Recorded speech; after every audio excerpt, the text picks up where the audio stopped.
কই লাইট কই ক্যামেরা কই? আর শোনেন, আপনার একটা কথা বলি, আমারে সুন্দর দেখে একটা নায়িকা দেবেন। আমি আবার সুন্দর নায়িকা ছাড়া অভিনয় করতে পারি না, বুঝছেন? এদের তুই সালমান খানকে ধরে নিয়ে আইছে। এ হালার ফালা, তুই কারে নিয়ে আইছে? মামু আমি এর হাইটে কইছি সুন্দর মতন, এই যে নায়ক সে যাইবে কি আমি বুঝতে পারছি?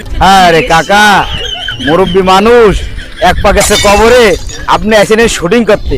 আরে মিয়া, এই নাকি এফডিসির শুটিং চলে নাই, শুটিং করতে আইছেন। হ্যাঁ, বাবা আমরা এনে তেরান দিব, যদি তেরান নেন তাহলে নেন।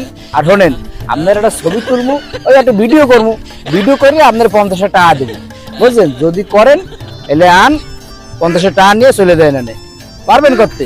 কি কও বাবা, 50 টাকা দিবা? তোমরা কইলে না 13 দেবা।